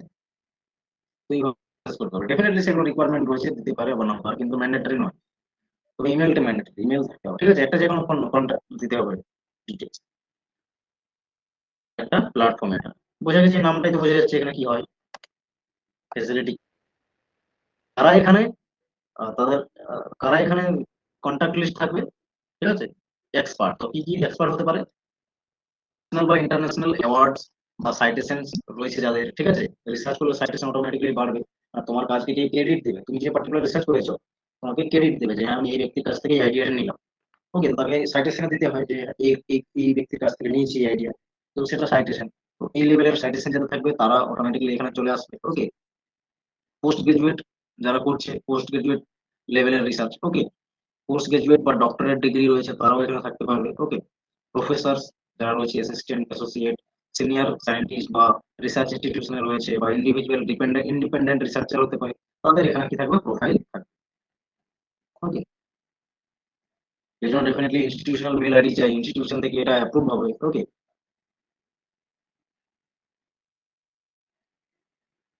e-Vidyan is the key na premier database of profile of scientists, researchers, and other faculty members working at leading academic institutions and other R&D organizations, research and development organization. এই ফিল্ডে যারা রয়েছে তাদের ডেটাবেস থাকবে। ক্লিয়ার, কাদের থাকবে বোঝা গেছে। এটাও ডেফিনেটলি ইনক্রিপ্টনেট library, information and library network with financial support from the national mission on education through ICT. এই মিশনের ফিনান্সিয়াল সাপোর্ট নিয়ে তৈরি করে একটি এই প্ল্যাটফর্মটি এই বিজ্ঞান, সেটা হচ্ছে ইনক্লিপনেট, ইনক্লিপনেট। ওকে, তৈরি করে বা মেনটেন হয় তাদের দ্বারা। ওকে, বুঝে গেছে।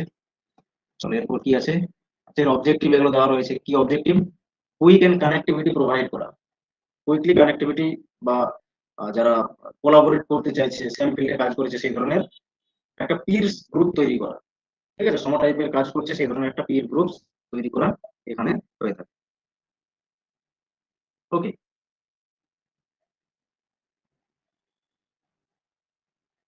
Identify peer reviewers for articles and research proposal. কোন মনে করো আর্টিকেল তুমি জার্নালে দিচ্ছ, তো সেই ক্ষেত্রে কোন ব্যক্তি এই ধরনের কাজ করেছে সেটা ফাইন্ড করার জন্য হেল্প হয় এই বিদ্বান থেকে, কারণ ডেটাবেস প্রোফাইল রয়েছে। ডিসকভার প্রসপেক্টিভ কোলাবোরেটরস, ঠিক আছে, তুমি যে কাজটা করছো তোমার মনে হচ্ছে যে কাউকে নিলে ভালো হয়, ঠিক আছে, তোমার একার পক্ষে সম্ভব নয়, তো সেই ক্ষেত্রে তুমি খুঁজে পাবে। এটা একটা ফেসিলিটি হয়ে থাকে এখান থেকে। এস্টাবলিশড কমিউনিকেশন, ডাইরেক্টলি কমিউনিকেশন করা যায় কারণ এখানে ডেটাবেস রয়েছে, কন্টাক্ট ডিটেইলস রয়েছে, ঠিক আছে, to information exchange and networking opportunities among scientist বা রিসার্চার্স। ওকে, এগুলো হচ্ছে অবজেক্টিভ এই বিদ্যালয়ের। হু ক্যান জয়েন, কে জয়েন করতে পারবে এই বিদ্যালয়ে, an expert who possess post graduation degree, ঠিক আছে, এটা পাসেস হবে যারা। ওকে, তো যারাই কি করছে, পোস্ট গ্রাজুয়েশন পাস করছে, ডক্টরেট ডিগ্রি রয়েছে, ওকে, এবং রিসার্চের সঙ্গে যুক্ত আছে অথবা in their respective subject with 10 years professional experience, 10 years professional experience, post graduation করে রিসার্চ করছো এবং এই ফিল্ডে রয়েছো লাস্ট 10 ইয়ার্স ধরে, তখন তুমি জয়েন করতে পারবে এটাই। ওকে, কারণ তোমাকে কি করে বুঝবে যে তুমি কাজ করছো এবং রিসার্চ ফিল্ডে যুক্ত আছে, তোমার পেপার কথা বলবে রিসার্চ পেপার।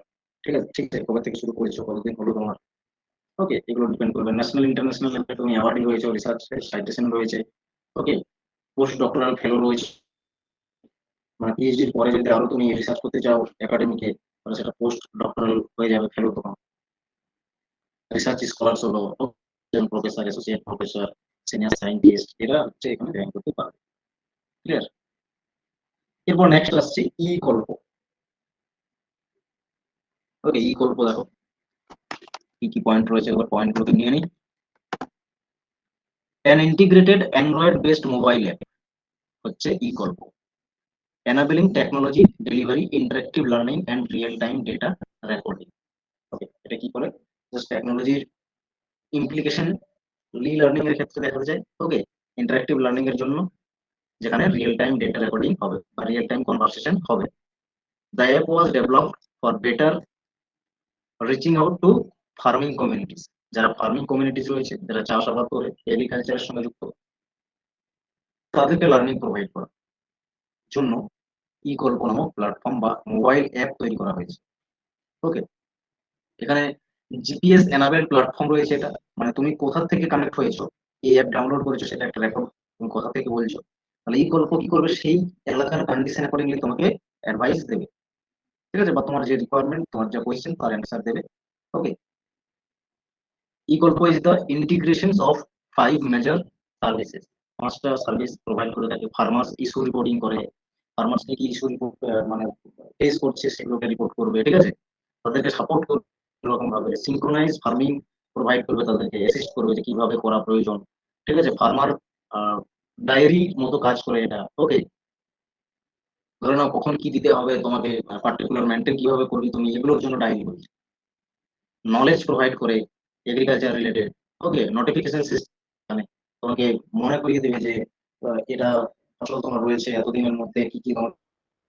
ঠিক আছে, এইভাবে আর কি নোটিফিকেশন টাইপের একটা কাজ করে। এবং হিন্দি, ইংলিশ, ঠিক আছে, কন্নড়টা কি বলে, কন্নড় ল্যাঙ্গুয়েজ, তো এই ল্যাঙ্গুয়েজ গুলোতে ফ্যাসিলিটেট করে থাকে ই করবে। It provides the farmers latest CPCRI, central plantation crops research institution. আর এটা কারা এই সার্ভিসটা প্রোভাইড করে? CPCRI, একটা সেন্ট্রাল ইনস্টিটিউশন ক্রপস রিসার্চ। তো এই ধরনের ফ্যাসিলিটি প্রোভাইড করছে, এটা মনে রাখবে এই পয়েন্ট। ওকে, প্লাস হচ্ছে অ্যান্ড্রয়েড এর একটা ফার্মারদেরকে অ্যাসিস্ট করার জন্য তৈরি। ক্লিয়ার? ই কর্ম বুঝতে পেরেছো কি? নেক্সট দেখো, খুবই ইম্পর্টেন্ট এডুকেশন সেক্টরের জন্য ফ্রি এন্ড ওপেন সোর্স কিছু সফটওয়্যার প্রোভাইড করা হয় যারা একাডেমিক লাইনে রয়েছে বা স্টুডেন্ট অথবা রিসার্চার। ওকে, এর ফুল ফর্ম দেখো, ফুল ফর্ম দেখলেই বুঝতে পারবে। FOSSEE, ফুল ফর্ম তো অবশ্যই মনে রাখবে, the free and open source software for education. লাস্টের এর জন্য এডুকেশন। ওকে,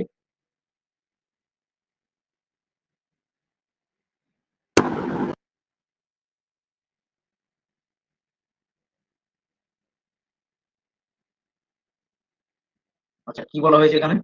FOSSEE, ফ্রি বা লিবার and open source software for education. Project promotes the uses of flows tools in academia and research. Okay, academic বা রিসার্চের ক্ষেত্রে ফ্লোস টুলস গুলো use করা। ওকে, মানে ফ্রি যে টুলস গুলো অ্যাভেলেবেল রয়েছে সেগুলোকে তৈরি করা, তৈরি করা বলছে, ইউজ করা। This project was sanction to IIT Bombay. Okay, under NMEICT।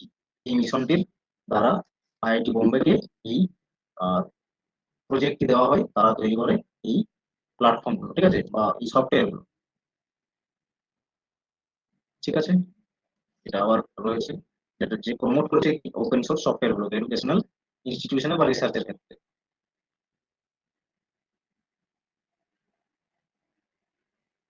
ওকে, দেখো কি কি সফটওয়্যার রয়েছে এগুলো দেখো, যেগুলো ওপেন সোর্স। আর রয়েছে ল্যাঙ্গুয়েজ। ওকে, প্রোগ্রামিং ল্যাঙ্গুয়েজ, যার থ্রু থেকে ডেটা অ্যানালাইসিস হোক, ঠিক আছে, গ্রাফিক্স প্রেজেন্টেশন হোক বা গ্রাফিক্স ডিজাইন হোক। গ্রাফিক্স ডিজাইন না বলে এটাকে ডায়াগ্রামের ভিজুয়ালাইজেশন। ঠিক আছে, ডেটা ভিজুয়ালাইজেশন, ডেটা ভিজুয়ালাইজেশনের জন্য কাজে লাগে ডেটা ভিজুয়ালাইজেশন। তুমি একটা ডেটা নিয়েছো সেটাকে বিভিন্ন ডায়াগ্রামের থ্রু থেকে দেখাতে চাইছো, এই প্রোগ্রাম ইউজ করে করতে পারবে। ইউজিএস এ তুমি ম্যাপ তৈরি করতে পারবে, ওপেন সোর্স প্ল্যাটফর্ম, ঠিক আছে। এটা জিওগ্রাফির স্টুডেন্টরা কাজ করে এটাতে। আরো এটা তো লো লেভেলের রয়েছে, আরো অনেক বড় বড় সফটওয়্যার থাকে যেগুলো ইউজ করে কি না কাজ করা যায়। মানে পাইথন রয়েছে ওপেন সোর্স একবারে, ঠিক আছে। ই সিম রয়েছে, তারপরে এই ধরনের প্ল্যাটফর্ম গুলো দেখতে পাবে যেগুলো কি না ওপেন সোর্স বিভিন্ন রকম কাজে লাগে। ওকে, সায়েন্স ল্যাব ওপেন সোর্স, এখানে যারা সায়েন্সের স্টুডেন্ট রয়েছে তারা তাদের বিভিন্ন এক্সপেরিমেন্ট গুলোকে অ্যানিমেশনের থ্রু থেকে পেয়ে যাবে যে কিভাবে কি করতে হয়। So, এরপর আছে ভার্চুয়াল ল্যাব। ভার্চুয়াল ল্যাবেও ন্যাশনাল মিশন অন এডুকেশনের থ্রু থেকে তৈরি করা হয়, এবং এর কাজ হচ্ছে এক্সপেরিমেন্ট বেসড যে বিষয়গুলো রয়েছে তাদেরকে একটা রিয়েলিস্টিক সাপোর্ট প্রোভাইড করা সেই স্টুডেন্টদেরকে। ওকে, অডিও ভিডিও এবং তাদেরকে এক্সপিরিয়েন্স করানো হচ্ছে রিয়েল লাইফ ল্যাবের, এক্সপেরিমেন্টাল ল্যাবের মতো। ওকে, আশা করছি বুঝতে পেরেছো, যে নাম সেটাতেই বুঝতে পারছো ভার, সেটা অনলাইনে থাকছে তার মানে। ল্যাব মানে ল্যাব বেসড যে সাবজেক্টটা রয়েছে, এক্সপেরিমেন্ট গুলো সেগুলোকে অডিও ভিডিও স্ট্রিমিং এর মাধ্যমে, ঠিক আছে, ল্যাবের মতো তাদেরকে ফিল দেওয়া যে হ্যাঁ এইভাবে এক্সপেরিমেন্ট হয় পার্টিকুলার একটা। আন্ডার গ্রাজুয়েট স্টুডেন্টদের জন্য সাধারণত এটা তৈরি, ইউজি স্টুডেন্ট, কলেজের স্টুডেন্টদের জন্য, ঠিক আছে। আর সেটুকু জানো তাহলে হবে। এখান থেকে আইআইটি দিল্লি হচ্ছে এটাকে করেছে। ক্যাম্পাস কানেক্টিভিটি ডেফিনেটলি খুবই ইম্পর্টেন্ট, কারণ তুমি ডিজিটাল প্ল্যাটফর্ম গুলোকে তবেই ইউজ করতে পারবে যখন তোমার কানেক্টিভিটি সঠিকভাবে থাকবে, ঠিক আছে। তো campus connectivity, high speed internet facility provide করা, এটাও ন্যাশনাল মিশন অন এডুকেশনের উপরেই, তার দ্বারাই স্যাংশন হয়। প্রত্যেকটা ইউনিভার্সিটি কলেজে যাবে, হাই স্পিড ইন্টারনেট পেয়ে যাবে, ঠিক আছে। এরপর ক্লাউড ইনফ্রাস্ট্রাকচার রয়েছে বাদল, যেখানে ভার্চুয়ালি তুমি কিছু ডেটা সেভ করতে পারবে তার জন্য। ওকে, আর এটা মেনটেন করছে NIC, national informatics centre, NKM, national knowledge network. Clear? আর দিল্লি হচ্ছে এটা তৈরি করে 24/7 ডেটা সেন্টার হিসেবে কাজ করে, ব্যাট ডেটা হিসেবে কাজ করে, মানে এটা স্টোর রেখেছে এবং তোমাকে অ্যাক্সেস দেবে। এরপর চলে আসছি এনআইআর। আমাদের এডুকেশন সেক্টরে তার যে কোয়ালিটি, ঠিক আছে, সেই কোয়ালিটির উপর বিশেষ করে তার যে আউটকাম, ঠিক আছে, হায়ার এডুকেশনের যে আউটকাম তার উপর বেস্ট করে কি করা হয় না র্যাঙ্কিং করা হয় প্রত্যেকটা ইনস্টিটিউশনকে, সেটা রিসার্চ হোক, ইনস্টিটিউশন হোক, কলেজ হোক, ইউনিভার্সিটি হোক, ঠিক আছে, প্রত্যেকটাকে তাদের নিজের নিজের লেভেলেও র্যাঙ্ক দেওয়া হয়, এবং একটা ওভারঅল সমস্ত যে হায়ার এডুকেশন আছে ইনস্টিটিউশন, সেটা কলেজ হতে পারে, ঠিক আছে, ইঞ্জিনিয়ারিং কলেজ হতে পারে, সেটা মেডিকেল কলেজ হতে পারে, ঠিক আছে, যে কোনো কলেজ, সবকে একসঙ্গে কি করা হয় ওভারঅল একটা র্যাঙ্কিং দেওয়া হয়। তো অনেকগুলো ক্যাটাগরিতে র্যাঙ্কিং দেওয়া হয়, ঠিক আছে, মনে হয় এখন 17টার মতো ক্যাটাগরি রয়েছে যেখানে এনআইআর কি করছে র্যাঙ্ক দিচ্ছে ক্যাটাগরি, ঠিক আছে। প্রত্যেকটা ক্যাটাগরিতে ফার্স্ট সেকেন্ড থার্ড কারা কি হচ্ছে, কোন ইনস্টিটিউশন গুলো হচ্ছে, কয়েকটা মনে রাখতে হবে। বিশেষ করে তুমি ইউজিসি নেট এক্সাম দিচ্ছ, তার মানে তোমাকে হায়ার এডুকেশন সেক্টরে জেনারেল যে এডুকেশন, ঠিক আছে, মানে জেনারেল না বলে কি বলবো আমরা, নন টেকনিক্যাল, ঠিক আছে, নন টেকনিক্যাল যে এডুকেশন, তো সেইগুলোকে তোমাকে অবশ্যই মনে রাখতে হবে। যেমন রিসার্চ ইনস্টিটিউশনের র্যাঙ্কিং, ওভারঅল র্যাঙ্কিং, ইউনিভার্সিটির র্যাঙ্কিং, কলেজের র্যাঙ্কিং, ঠিক আছে, এগুলো মনে রাখতে হবে। বাকি টেকনিক্যাল বিষয়গুলোকে রাখার অতটা প্রয়োজন নেই আর কি, ঠিক আছে। তো সেইভাবেই তোমাদের এটা আমি করে দিয়েছি। প্রথম 2015-তে এই NIRF national institutional ranking framework চালু হয়, কিন্তু 2016-তে এর ফার্স্ট রিপোর্ট পাবলিশড হয়, ঠিক আছে। কিসের কিসের উপর বেস্ট করে রিপোর্ট তৈরি হয় বা র্যাঙ্ক করা হয়, লাস্ট 2024-এ আগস্ট মাসে বেরিয়েছে, এখন 2025-এ বেরোয়নি, ঠিক আছে। 2024-এ পড়তে হবে জুনের জন্য এক্সামে, ডিসেম্বরের এক্সামের জন্য 2025-এর র্যাঙ্কিং চলে আসবে। তো কোন কোন বিষয়গুলোর উপর ব্রডলি যদি আমরা দেখি প্যারামিটার হিসাবে ইউজ করে এবং তার উপরে র্যাঙ্ক প্রোভাইড করে, যেমন টিচিং লার্নিং আউটকাম কি আছে, রিসোর্স কিরকম ইউজ হচ্ছে বা কি রিসোর্স রয়েছে টিচিং লার্নিং এর জন্য, রিসার্চ বা প্রফেশনাল প্র্যাকটিসেস কিরকম ভাবে চলছে, রিসার্চ আউটকাম কি রয়েছে, গ্রাজুয়েশন আউটকাম কেমন রয়েছে, ঠিক আছে, আউটরিচ বা ইনক্লুসিভিটি কি রয়েছে, প্রত্যেকটা ইনোভেশন কি হচ্ছে সেখানে, এবং ইউনিভার্সিটি বা প্রত্যেকটা ইনস্টিটিউশনের পারসেপশন কি রয়েছে, ঠিক আছে, এর উপর বেস্ট করে এইগুলো হচ্ছে ব্রড প্যারামিটার, যেগুলোর উপর বেস্ট করে কি করা হয় না র্যাঙ্ক দেওয়া হয়ে থাকে। বাকি তোমরা চাইলে ডাউনলোড করে নিতে পারো পুরো পিডিএফটা ইন্ডিয়া ইনস্টিটিউশনাল র্যাঙ্কিং এর, ঠিক আছে, এবং সেখান থেকে ভালো করে পড়তে পারবে এটাকে, ওকে, আরো ভালো করে পড়তে পারবে, এগুলোর এক্সপ্লেন করা থাকছে সেখানে, বাট ব্রডলি এটাই কাজে লাগে সাধারণত, ঠিক আছে। এক্সামে দেখবে প্রশ্ন এগুলো থেকেই দেখতে পাবে, এই যে প্যারামিটার গুলো রয়েছে কত ডিটেলসে পড়ার। দেখো টোটাল এতগুলো ক্যাটাগরিতে র্যাঙ্ক দিয়ে থাকে। কি ক্যাটাগরি রয়েছে, ওভারঅল র্যাঙ্কিং রয়েছে, ইউনিভার্সিটির একটা আলাদা র্যাঙ্ক রয়েছে, কলেজের, রিসার্চ ইনস্টিটিউশন যেগুলো, ইঞ্জিনিয়ারিং ইনস্টিটিউশন যেগুলো রয়েছে, ম্যানেজমেন্ট ইনস্টিটিউশন, ফার্মেসি, ঠিক আছে, medical, dental, law, architecture and planning, okay, হচ্ছে আর্কিটেকচার এন্ড এডেড সেক্টর যেগুলো রয়েছে, innovation sector, skill university, state public university, এতগুলো লেভেলের হচ্ছে মানে ক্যাটাগরিতে র্যাঙ্ক করা হয়ে থাকে। ওভারঅল র্যাঙ্কিং এ সবগুলো চলে আসবে, এই সবগুলো ওভারঅল র্যাঙ্কিং এ আসবে।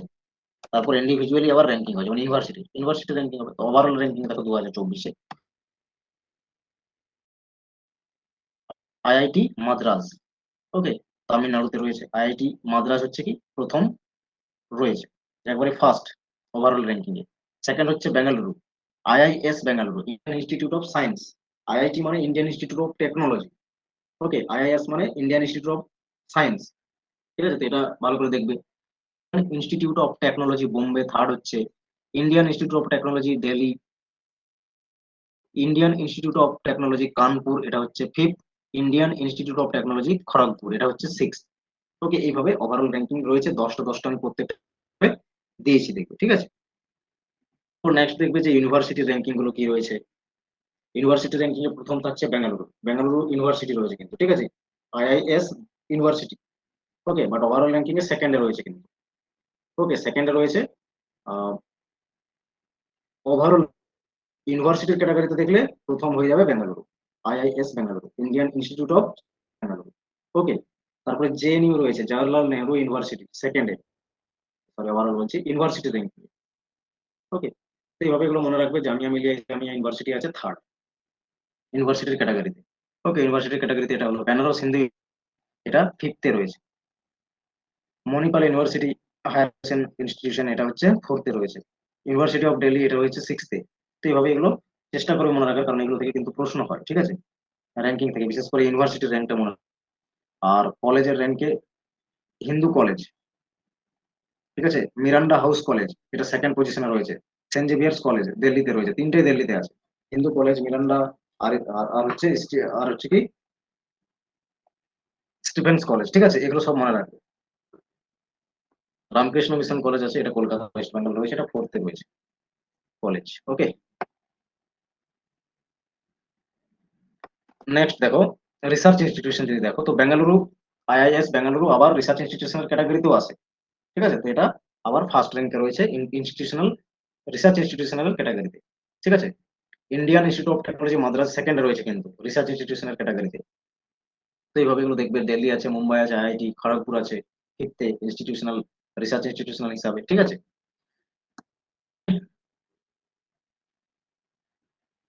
আচ্ছা, নেটওয়ার্কের সমস্যা রয়েছে মনে হয়, লেফট জয়েন করছো। আচ্ছা, এইখান থেকে আমরা নেক্সট দিন করবো, বেশি নেই, ঠিক আছে, আর কোয়েশ্চেন প্র্যাকটিস করবো। কোয়েশ্চেন আজকে আজকে এই অবধি রাখছি, ঠিক আছে, আর বিশেষ কিছু নেই। যতগুলো, দেখো আমরা কি লিস্ট একবার দেখে না, আর কি কি বাকি থাকলো, পরের দিন আমরা কি কি করবো।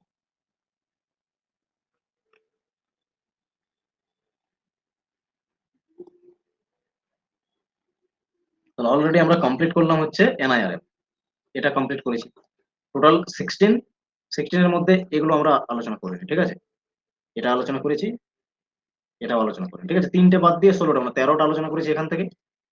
আর এনআইআরএফ আলোচনা করলাম। এরপর পরের দিন আমরা এইগুলো আলোচনা করবো প্রত্যেকটা, ঠিক আছে, আর কোয়েশ্চেন্স প্র্যাকটিস করবো। এটাতে হার্ডলি হার্ডলি 20 মিনিটস থেকে 25 মিনিটস লাগবে এটা ডিসকাস করতে। আর থ্রোলি কোয়েশ্চেন্স প্র্যাকটিস করবো আমার লিনিয়ার ডিজিটাল ইনিশিয়েটিভ থেকে, ঠিক আছে।